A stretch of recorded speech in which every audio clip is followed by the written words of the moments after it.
Hello everyone, welcome back to click. ഇന്നത്തെ വീഡിയോയിൽ നമ്മൾ ഡിസ്കസ് ചെയ്യാൻ പോകുന്ന ടോപ്പിക്ക് സിമെൻ്റ് ആണ്.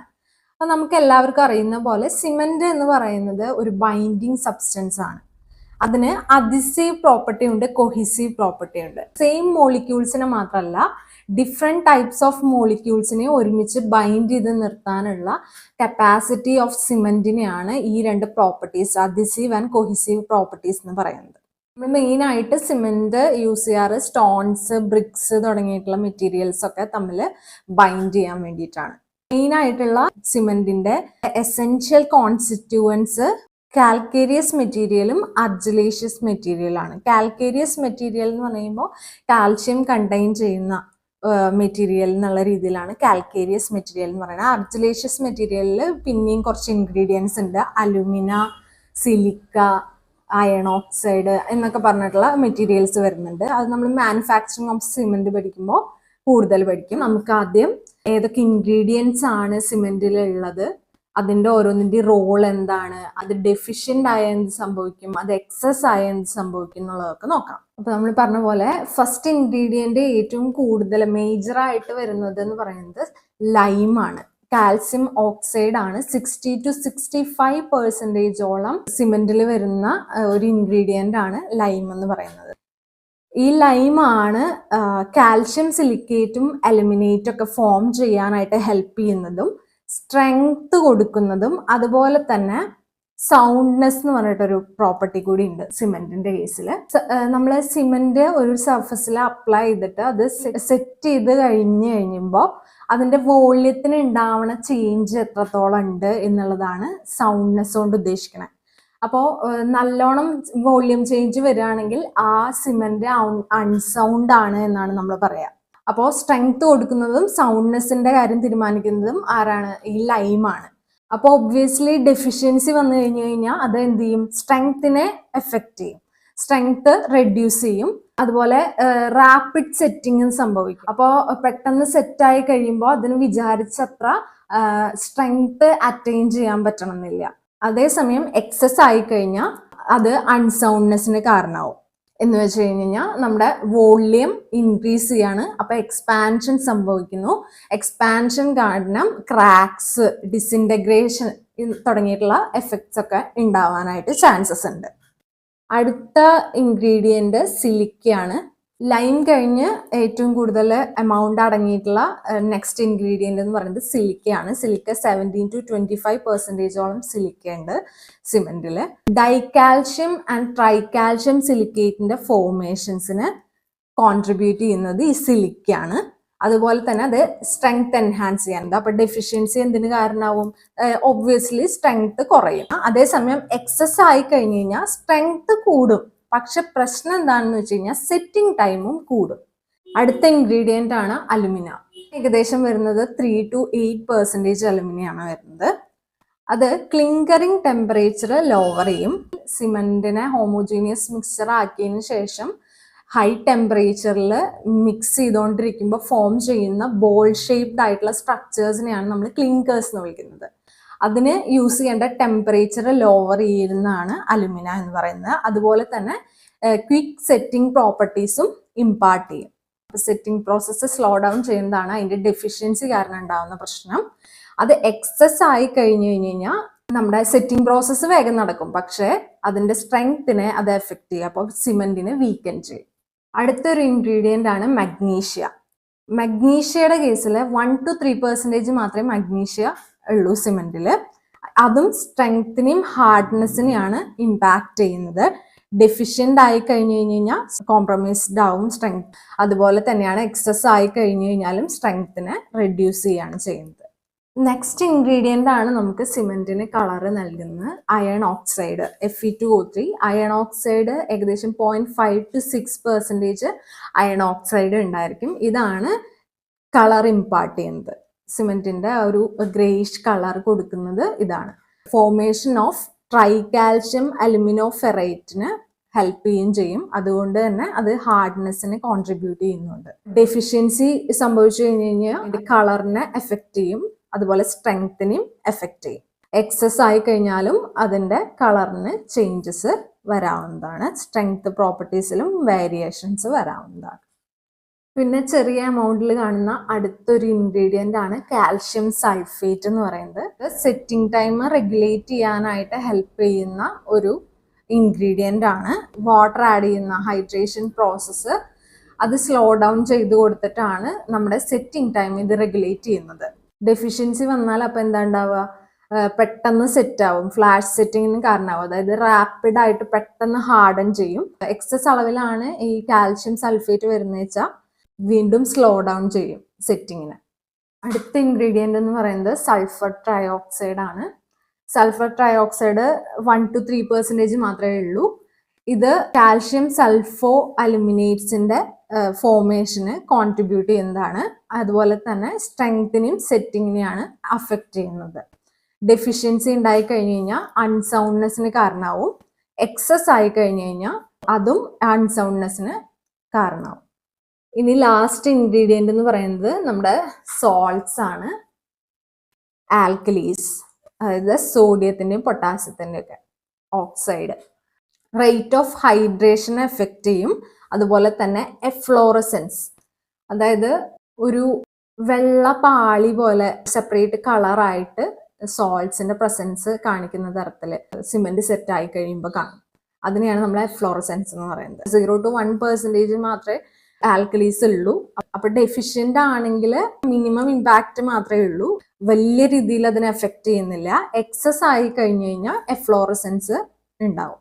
ഇനി അടുത്തത് മാനുഫാക്ചറിങ് ഓഫ് സിമെന്റ് ആണ്. ഏതൊരു പ്രോസസ്സിനെയും പോലെ ഏറ്റവും ആദ്യം നമുക്ക് റോ മെറ്റീരിയൽസ് എടുക്കണം. റോ മെറ്റീരിയൽസ് ആയിട്ട് നമ്മൾ യൂസ് ചെയ്യുന്നത് ഇവിടെ 2 ലൈം സ്റ്റോണും ക്ലേ അല്ലെങ്കിൽ ഷെയിലും ആണ്. അതായത് നമ്മൾ തുടക്കത്തിൽ പറഞ്ഞിരുന്നു 2 കോൺസ്റ്റിറ്റ്യൂവൻസ് ആണ് ഉള്ളത്, കാൽക്കേരിയസ് മെറ്റീരിയലും അതുപോലെ തന്നെ അർജിലേഷ്യസ് മെറ്റീരിയലും. കാൽക്കേരിയസ് മെറ്റീരിയൽ കാൽസ്യം കണ്ടെയ്ൻ ചെയ്യുന്ന ഓക്സൈഡ്. അപ്പോൾ ഇവിടത്തെ കേസിൽ നമ്മൾ എടുക്കുന്നത് ലൈം സ്റ്റോൺ ആണ്. ലൈം സ്റ്റോൺ ആണ് സോഴ്സ് ഓഫ് കാൽസ്യം ഓക്സൈഡ് ആയിട്ട് ആക്ട് ചെയ്യുന്നത്. അടുത്തത് ക്ലേ അല്ലെങ്കിൽ ഷെയിലാണ്. സിലിക്ക, അലുമിന, അയൺ ഓക്സൈഡ് തുടങ്ങിയിട്ടുള്ളവരുടെയൊക്കെ സോഴ്സ് ആയിട്ട് ആക്ട് ചെയ്യുന്നത് ക്ലേ അല്ലെങ്കിൽ ഷെയിലാണ്. അപ്പൊ 2 മെറ്റീരിയൽസ് നമ്മൾ എടുക്കുന്നു, റോ മെറ്റീരിയൽസ് ലൈം സ്റ്റോണും ക്ലേ അല്ലെങ്കിൽ ഷെയിലും. ഇതിനെ ഹോമോജീനിയസ് ആയിട്ട് കിട്ടാൻ വേണ്ടിയിട്ട് അതിനെ ക്രഷ് ചെയ്ത് ഗ്രൈൻഡ് ചെയ്ത് എടുക്കുക എന്നുള്ള പ്രോസസ്സാണ് നെക്സ്റ്റ് പ്രോസസ്സ്. അപ്പൊ റോ മെറ്റീരിയൽസിനെ നമ്മൾ എന്ത് ചെയ്യുന്നു, ക്രഷ് ചെയ്ത് ഗ്രൗണ്ട് ചെയ്ത് ഫൈൻ പൗഡർ രൂപത്തിലാക്കി എടുക്കുന്നു. എന്ത് യൂസ് ചെയ്തിട്ടാണ് നമ്മൾ അത് ചെയ്യുന്നത്? ബോൾ മിൽസോ അല്ലെങ്കിൽ റോളർ മിൽസോ യൂസ് ചെയ്തിട്ടാണ് നമ്മൾ ഈ പ്രോസസ്സ് ചെയ്യുന്നത്. ബോൾ മില്ലോ അല്ലെങ്കിൽ റോളർ മിൽസോ യൂസ് ചെയ്ത് പൗഡേർഡ് ഫോമിലാക്കിയിട്ടുള്ള റോ മെറ്റീരിയൽസിനെ കറക്റ്റ് പ്രൊപ്പോർഷനിൽ മിക്സ് ചെയ്തിട്ട് നമുക്ക് ആവശ്യമുള്ള കെമിക്കൽ കോമ്പോസിഷൻ ഉണ്ടാക്കിയെടുക്കാൻ, അതാണ് ഈ പ്രോസസ്സിൽ ചെയ്യുന്നത്. അത് നമ്മൾ ചെയ്യുന്നത് റോട്ടറി കിൻസ് അല്ലെങ്കിൽ ബ്ലെൻഡിങ് സിലോസ് വെച്ചിട്ടാണ്. അടുത്ത പ്രോസസ്സ് എന്ന് പറയുന്നത് ക്ലിങ്കറിങ് ആണ് ചെയ്യുന്നത്. ക്ലിങ്കറിങ് നമ്മൾ തുടക്കത്തിലും പറഞ്ഞിട്ടുണ്ടായിരുന്നു, ഹീറ്റ് ചെയ്യാണ് ചെയ്യുന്നത്. ഈ ബ്ലെൻഡഡ് ആയിട്ടുള്ള റോ മെറ്റീരിയൽസിനെ ഹീറ്റ് ചെയ്യും. ഏതില്? റോട്ടറി കിന്നില് ടെമ്പറേച്ചർ നിങ്ങൾ ഓർത്ത് വെക്കണം. 1450 ഡിഗ്രി സെൽഷ്യസ് അല്ലെങ്കിൽ ഫാരൻഹൈറ്റിലുള്ള ടെമ്പറേച്ചർ 2642 ഡിഗ്രി ഫാരൻഹൈറ്റ് ആണ്. ആ ടെമ്പറേച്ചർ ഇമ്പോർട്ടൻ്റ് ആണ്. അപ്പോൾ ആ ടെമ്പറേച്ചർ ഒന്ന് നോക്കി വെക്കണം. അപ്പൊ റോട്ടറി കിന്നിൽ ഈ ഒരു ടെമ്പറേച്ചറിൽ നമ്മൾ ഹീറ്റ് ചെയ്യാണ് ചെയ്യുന്നത്. അങ്ങനെ ഹീറ്റ് ചെയ്ത് കഴിയുമ്പോൾ നമുക്ക് കിട്ടുന്ന ഔട്ട്പുട്ടാണ് ക്ലിങ്കേഴ്സ്. ബോൾസ് സ്ട്രക്ചറിലുള്ള ക്ലിങ്കേഴ്സ് ആണ് ഫോം ചെയ്യുക, റൗണ്ട് സ്ട്രക്ചറിലുള്ള ക്ലിങ്കേഴ്സ്. ആ പ്രോസസ്സിനെയാണ് ക്ലിങ്കറിങ് എന്ന് പറയുന്നത്. അപ്പൊ ഹൈ ടെമ്പറേച്ചറിൽ സത്യത്തിൽ അവിടെ നടക്കുന്നത് ലൈമും സിലിക്കയും തമ്മിൽ റിയാക്ട് ചെയ്തിട്ട് കാൽഷ്യം സിലിക്കേറ്റ്സ്, അതായത് C3S C2S, ഡൈകാൽഷ്യം സിലിക്കേറ്റും ട്രൈകാൽഷ്യം സിലിക്കേറ്റും, അതുപോലെ അലുമിനിയം ആയിട്ട് റിയാക്ട് ചെയ്തിട്ട് കാൽഷ്യം അലുമിനേറ്റ്സ്, ട്രൈകാൽഷ്യം അലുമിനേറ്റും ടെട്രാകാൽഷ്യം അലുമിനോ ഫെറൈറ്റ് തുടങ്ങിയിട്ടുള്ള കോമ്പൗണ്ട്സ് ഫോം ചെയ്യാണ് ചെയ്യുന്നത്. ഇങ്ങനെ ഉണ്ടാക്കിയെടുത്ത ക്ലിങ്കറിനെ നമ്മൾ കൂൾ ചെയ്യുന്നതാണ് നെക്സ്റ്റ് പ്രോസസ്സ്. കൂളിങ്ങിന് വേണ്ടിയിട്ട് നമുക്ക് 2 മെത്തേഡും യൂസ് ചെയ്യാം. ഒന്നെങ്കിൽ എയർ കൂളിംഗ് സിസ്റ്റം യൂസ് ചെയ്യാം, അല്ലെങ്കിൽ വാട്ടർ കൂളിംഗ് സിസ്റ്റം യൂസ് ചെയ്യാം. അത് യൂസ് ചെയ്തിട്ട് നമ്മൾ ക്ലിങ്കേഴ്സിനെ കൂൾ ചെയ്തെടുക്കുന്നു. ഇനി അടുത്ത പ്രോസസ്സിൽ നമ്മൾ എന്തായിരിക്കും, അതിനെ ഗ്രൈൻഡ് ചെയ്ത് മിക്സ് ചെയ്തെടുക്കുകയാണ് ചെയ്യുന്നത്. അപ്പോൾ ഗ്രൈൻഡിങ് ആൻഡ് മിക്സിംഗ് ആണ് നെക്സ്റ്റ് പ്രോസസ്സ് വരിക. ക്ലിങ്കേഴ്സിനെ കൂൾ ചെയ്തെടുത്ത് കഴിയുമ്പോൾ അതിനെ വീണ്ടും പൗഡർ ഫോമിലേക്ക് മാറ്റുക, കൺവേർട്ട് ചെയ്യാണ്, grinding into powder form. Okay, powder ഫോമിലേക്ക് ഗ്രൈൻഡ് ചെയ്തെടുക്കുന്നതിൻ്റെ ഒപ്പം നമ്മൾ ചെറിയൊരു എമൗണ്ട് ഓഫ് ജിപ്സം ആഡ് ചെയ്യുന്നുള്ളതൊന്ന് ഓർത്ത് വെക്കണം. അപ്പോൾ ഈ ജിപ്സം ആഡ് ചെയ്യുന്നത് എന്തിനാണെന്ന് വെച്ച് കഴിഞ്ഞാൽ സെറ്റിംഗ് ടൈം റെഗുലേറ്റ് ചെയ്യാൻ വേണ്ടിയിട്ടാണ്. അതിനുശേഷം നമ്മൾ അതിനെ എന്ത് ചെയ്യും, പാക്ക് ചെയ്യും, പാക്കേജിങ് അല്ലെങ്കിൽ അത് സ്റ്റോർ ചെയ്ത് വെക്കും. ഇത്രയാണ് മാനുഫാക്ചറിങ് ഓഫ് സിമെന്റിൽ വരുന്നത്. ഇനി നമുക്ക് സെറ്റിംഗ് പ്രോസസ്സ് നോക്കാം. സെറ്റിംഗ് പ്രോസസ്സിൽ തന്നെ ഏറ്റവും ആദ്യം വരുന്നത് ഇനീഷ്യൽ സെറ്റിംഗ് ആണ്. ഇനീഷ്യൽ സെറ്റിംഗ് എന്ന് പറഞ്ഞു കഴിഞ്ഞാൽ സിമെന്റ് അതിന്റെ പ്ലാസ്റ്റിസിറ്റി നഷ്ടപ്പെട്ട് ഹാർഡൻ ചെയ്യാൻ തുടങ്ങുന്ന ആ ഒരു പീരീഡിനെയാണ് ഇനീഷ്യൽ സെറ്റിംഗ് പീരീഡ് എന്ന് പറയുന്നത്. അത് സാധാരണ വരുന്നത് ഒരു ഫ്യൂ അവേഴ്സ് ആണ്. മിക്സ് ചെയ്ത് കഴിഞ്ഞ് വാട്ടറായിട്ട് മിക്സ് ചെയ്ത് കഴിഞ്ഞ് ഒരു ഫ്യൂ അവേഴ്സിൻ്റെ ഉള്ളിലാണ് നമ്മുടെ ഇനീഷ്യൽ സെറ്റിംഗ് ടൈം വരുന്നത്. അപ്പൊ ആ സമയത്ത് നടക്കുന്ന കെമിക്കൽ ചേഞ്ചസ് എന്തൊക്കെയാണെന്ന് ചോദിച്ചു കഴിഞ്ഞാൽ ഹൈഡ്രേഷൻ നടക്കുകയാണ്. കാൽഷ്യം സിലിക്കേറ്റിന്റെയും അതുപോലെ കാൽഷ്യം ഹൈഡ്രോക്സൈഡ് ഫോം ചെയ്യും. ഹൈഡ്രേഷൻ ആണ് മെയിൻ ആയിട്ട് നടക്കുന്നത് എന്നുള്ള ആലോചിച്ച് വെക്കുക. ഇനി അടുത്തൊരു പ്രോസസ്സ് എന്ന് പറയുന്നത് ഫൈനൽ സെറ്റിംഗ് ആണ്. അതായത് സിമെന്റ് സെറ്റ് ആവുക മാത്രമല്ല, അത് പെർട്ടിക്കുലർ ലോഡിനെ ഹാൻഡിൽ ചെയ്യാനുള്ള ഒരു സ്ട്രെങ്ത് ഗെയിൻ ചെയ്തിട്ട് കൂടി ഉണ്ട് വെച്ച് കഴിഞ്ഞാൽ അതിനെയാണ് നമ്മൾ ഫൈനൽ സെറ്റിംഗ് ടൈം എന്ന് പറയുന്നത്. ഈ ഫൈനൽ സെറ്റിംഗ് ടൈം എന്ന് പറയുന്നത് may take few hours to a day, 24 hours വരെ എടുക്കാം. അവിടെ നടക്കുന്ന കെമിക്കൽ ചേഞ്ചസും ആലോചിച്ച് വെക്കുക. കണ്ടിന്യൂഡ് ഹൈഡ്രേഷൻ തന്നെയാണ് വീണ്ടും ചെയ്യുന്നത്. അപ്പോൾ ഹൈഡ്രേഷൻ നടന്ന് സോളിഡ് സ്ട്രക്ചറിലേക്ക് കൺവേർട്ട് ആവും. അടുത്തൊരു പ്രോസസ്സ് എന്ന് പറയുന്നത് ക്യൂറിങ് ആണ്. ക്യൂറിങ് നമ്മൾ ഓൾറെഡി കണ്ടിട്ടുണ്ടാവും. അതായത് നമ്മൾ കൺസ്ട്രക്ഷൻ ഒക്കെ കഴിഞ്ഞെടുത്ത് ചാക്കൊക്കെ വെച്ച് വെള്ളം നനച്ചു കൊടുക്കുക. അതായത് നമ്മൾ ആവശ്യത്തിനുള്ള മോയ്സ്ചർ, അഡിക്വേറ്റ് ആയിട്ടുള്ള മോയ്സ്ചർ മെയിൻറ്റെയിൻ ചെയ്യുക എന്നുള്ളതാണ് അതിൻ്റെ പർപ്പസ്. മെയിൻറ്റെയിനിങ് അഡിക്വേറ്റ് മോയ്സ്ചർ എന്നുള്ളതാണ് അതിൻ്റെ പർപ്പസ്. അപ്പോൾ കംപ്ലീറ്റ്ലി എന്ത് ചെയ്യും, സിമെന്റ് ഹൈഡ്രേറ്റ് ആവുകയും ചെയ്യും, അതിൻ്റെ ഡിസൈർഡ് സ്ട്രെങ്ത്തിലേക്ക് അത് എത്തും ചെയ്യും. അതിന് വേണ്ടിയിട്ടാണ് നമ്മൾ ഈ ക്യൂറിങ് എന്നുള്ള പ്രോസസ്സ്, നനച്ചു കൊടുക്കൽ, അത് ചെയ്യുന്നത്, ഹൈഡ്രേഷൻ ചെയ്യുന്നത് കേട്ടോ. അതിന് നമുക്ക് വാട്ടർ ക്യൂറിങ് യൂസ് ചെയ്യാം, സ്റ്റീം ക്യൂറിങ് യൂസ് ചെയ്യാം, അല്ലെങ്കിൽ ക്യൂറിങ് കോമ്പൗണ്ട്സ് യൂസ് ചെയ്തിട്ട് ചെയ്യാവുന്നതാണ്. പ്രോപ്പർ ആയിട്ടുള്ള ക്യൂറിങ് കൊടുത്തു കഴിഞ്ഞാലേ നമുക്ക് മാക്സിമം സ്ട്രെങ്ത്തും ഡ്യൂറബിലിറ്റിയും ഉറപ്പാക്കാൻ പറ്റുള്ളൂ. അടുത്തത് നമ്മൾ നോക്കാൻ പോകുന്നത് ക്ലാസിഫിക്കേഷൻ ഓഫ് സിമെന്റ് ആണ്. അപ്പൊ ആദ്യം പോർട്ട്ലാൻഡ് സിമെന്റ് നോക്കാം. പോർട്ട്ലാൻഡ് സിമെന്റിന്റെ കേസിൽ മോസ്റ്റ് വൈഡ്ലി യൂസ് ചെയ്യുന്ന സിമെന്റ് എന്ന് പറയുന്നത് എന്താണ്? പോർട്ട്ലാൻഡ് സിമെന്റ് ആണ്.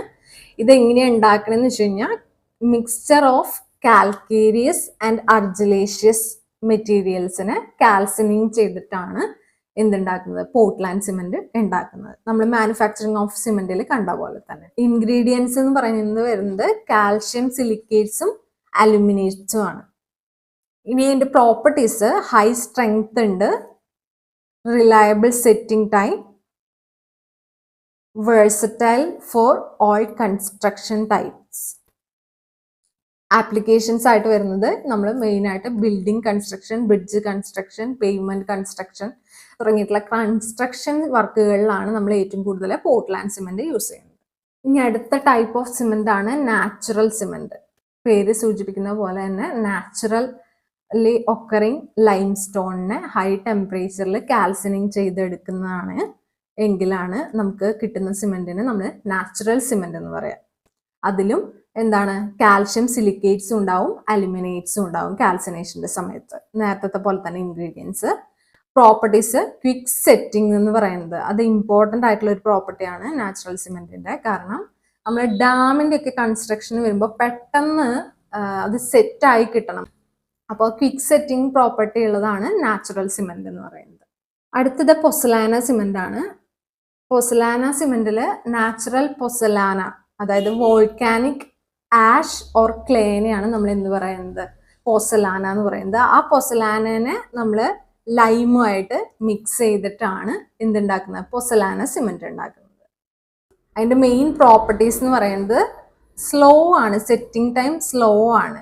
നാച്ചുറൽ സിമെന്റിന്റെ നേരെ ഓപ്പോസിറ്റ് ആയിട്ട് പൊസലാന സിമെന്റിന്റെ സെറ്റിംഗ് ടൈം സ്ലോ ആണ്, പക്ഷെ ഹൈലി ഡ്യൂറബിൾ ആയിരിക്കും.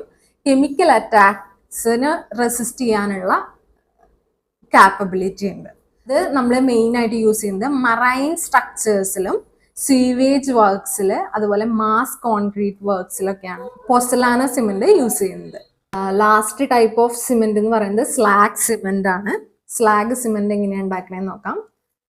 It's produced by grinding a mixture of blast furnace slag. നേരത്തെ പൊസലാന എടുത്തതെന്ന് വെച്ച് കഴിഞ്ഞാൽ ഇവിടുത്തെ കേസിൽ നമ്മൾ എടുക്കുന്നത് ബ്ലാസ്റ്റ് ഫർണസ് സ്ലാഗ് ആണ്. അതിനെ ഹൈഡ്രേറ്റഡ് ലൈമുമായിട്ട് റിയാക്ട് ചെയ്യിപ്പിച്ചിട്ടാണ് നമ്മൾ സ്ലാഗ് സിമെന്റ് ഉണ്ടാക്കുന്നത്. സെറ്റിംഗ് പ്രോപ്പർട്ടീസ് അഡ്ജസ്റ്റ് ചെയ്യാൻ വേണ്ടിയിട്ട് സംടൈംസ് ജിപ്സം ആഡ് ചെയ്യാറുണ്ട്. അതിന്റെ പ്രോപ്പർട്ടീസ് മെയിൻ ആയിട്ട് വരുന്നത് എന്ന് പറയുന്നത് improved workability, chemical attack resistant ആണ്, ലോ ഹീറ്റ് ഓഫ് ഹൈഡ്രേഷൻ ആണ്.